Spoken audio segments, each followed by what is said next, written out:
A property on the Bridle Path, which is Toronto's most exclusive neighborhood, was listed for $29.8 million. This is back in 2024. The next year, they dropped the price to $25 million. Still no buyer. The bank took over. It is now listed at $22.8 million under power sale. That is a $7 million loss and counting. A 14,000 square foot bungalow on a 2-acre lot. Custom everything, fully renovated in 2024. And now the bank is selling it as is. No warranties, no negotiation on repairs. They are not the only ones. One of the tallest buildings in the country is sitting under creditor protection with over $2 billion in debt. You heard that right. $2 billion.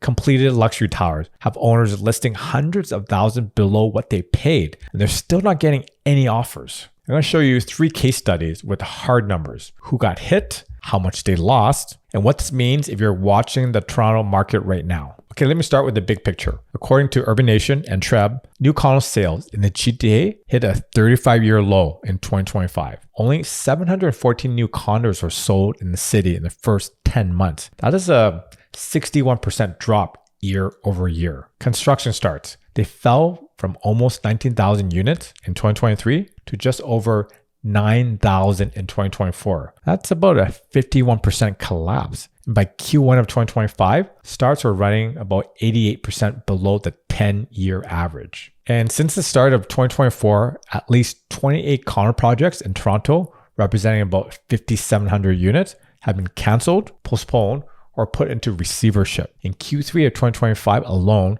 10 projects with over 2,500 units were completely canceled. That's already past the record set in 2018 for an entire year. So let's zoom into Toronto because that's where a lot of luxury market lives. The average 416 condo have sold about 650,000 in March 2026. That's a 10% drop year over year in the downtown core. Condos average about 680,000 across 656 sales. We're talking about areas like Yorkville, Annex, Summerhill. The average condo sold in those areas for about a little bit over $1 million, but only 38 units were sold. 38. And here's a number that tells you everything. In March, there were about 2,800 new condo listings in the 416 area code against 951 sales. The sales to new listing ratio is about 33%. The historical average around this time sits about 50%. So that tells us one thing. We're in deep buyer's market. Condos across Toronto are selling about 97% of asking,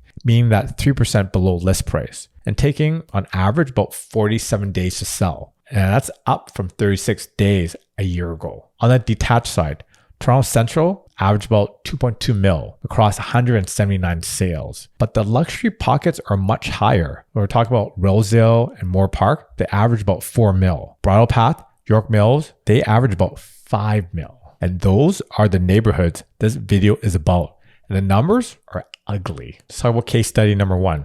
The one Bloor West. This was supposed to be the crown jewel of Toronto real estate. 85 stories. When completed, it will be the tallest building in Canada, taller than First Canadian Place, which has held that title since 1975. Developer Sam Mazzari hired world-class design team. The original budget was about $1 billion. By 2023, cost has ballooned to $2 billion, so double. In October 2023, lenders filed to put the one into receivership. Total debt at that point, $1.6 billion. By September 2025, that number has passed $2 billion with accrued interest. Construction stalled at about 40 stories. The original completion date was 2022, has been pushed back at least 6 years. In April 2025, the project moved from receivership into CCAA, which is Canadian version of Chapter 11 bankruptcy protection. A new restructuring officer was appointed. TRREB, one of the largest developers in the country, stepped in and tried to finish the building. But here's what happened to the buyers. In October 2025, unit purchasers received a notice disclaiming their purchase agreement. And what that means is that the contracts were terminated. They can seek deposit refunds, but they're now unsecured creditors behind $2 billion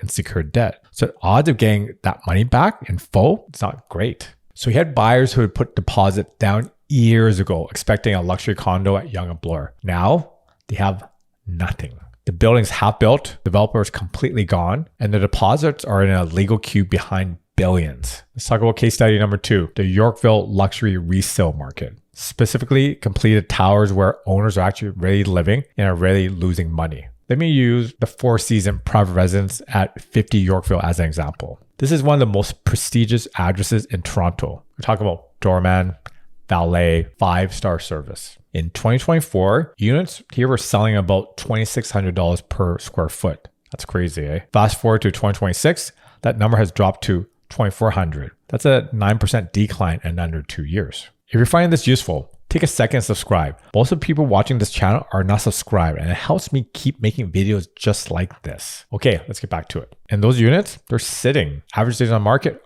44. In a building where units used to move like in weeks, if not days. Now, look across Yorkville at the broader luxury segment. Talk about the Ritz-Carlton residence at Wellington and Simcoe. They have maintenance fees about $2,200 per month for a 1-bedroom unit. That's insane. That's most people's mortgages, but that's their maintenance fee. The Four Seasons charges about $1,500 per month for a 1-bedroom. When you add that to a mortgage, you're paying a significant amount every month just for the privilege of owning. And unlike your mortgage, maintenance fees never go down. A 2024 Auditor General report found that almost 70% of condo corps lack adequate reserve funds for major repairs. That means special assessments are coming to some of these buildings on top of the already record high fees. So the math looks like this. You buy a luxury unit at $2,000 a square foot. Your maintenance fees are about another $2,000. Your price per square foot is declining. And the building may not have enough saved to fix the elevator when it breaks. That does not feel very luxurious. Now let me come back to the detached luxury side and the Bridle Path case study we opened with. The average 416 detached home sold for $1.6 million back in March of 2026. That's down 6% year over year. But in the luxury districts, the numbers are much larger. We're talking about Toronto Central. Detached average about $2.2 million. Bridle Path, York Mills, those average about $5 million.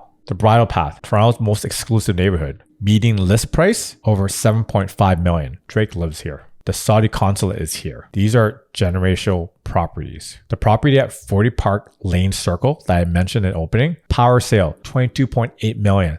That's a $7 million before what it started at. When power sale happens in the Bridle Path, there are really only two explanations: financial collapse or breach of contract. Either way, someone who bought at the top of the luxury market is now being forced out at a massive discount. They're not alone. Across the broader luxury detached market, high-end sales have been quiet in Rosedale and Moore Park in early 2026. A new municipal land transfer tax hitting properties over $3 million is adding friction. And combined with existing provincial and federal non-resident speculation tax, foreign buyers now face a 35% surcharge on top of the purchase price. That has removed a whole buyer class from the market. So why is this happening? There's 3 reasons. Number 1, the foreign buyer ban. Canada banned non-residents from purchasing residential properties and keeps extending it. Currently in effect until January 2027. Toronto layered on its own 10% municipal non-resident speculation tax in 2025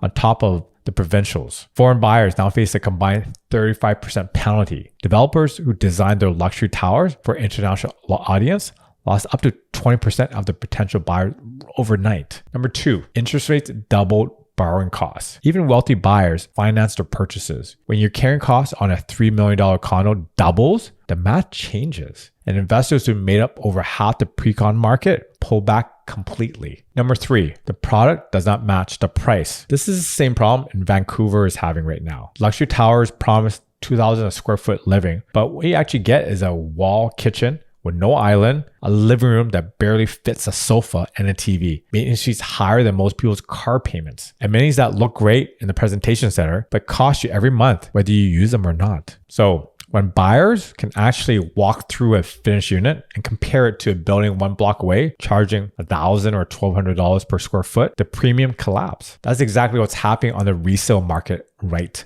now. So what does this mean if you're a condo owner thinking about moving up? The luxury segment is repricing fast. And that creates 2 scenarios. If you're looking at a luxury condo, you now have negotiating power that did not exist 2 years ago. Sellers in Yorkville and downtown are motivated. Days on market are climbing. Price per square foot is coming down. But if you're looking at luxury detached, the inventory is thin. And the truly desirable properties in Rosedale, Forest Hill, and Lawrence Park still command strong prices when they are well priced and well maintained. The distress is concentrated in the oversized, over-renovated properties that were bought at the peak. Luxury condos are broadly repricing downwards. Luxury detached is more selective. Know which side of the line you're on before you make a move. There's 3 case studies I covered. Billions in debt, millions in losses. And the buyers who got in at the top are the ones paying for it. Thanks again for watching. See you soon.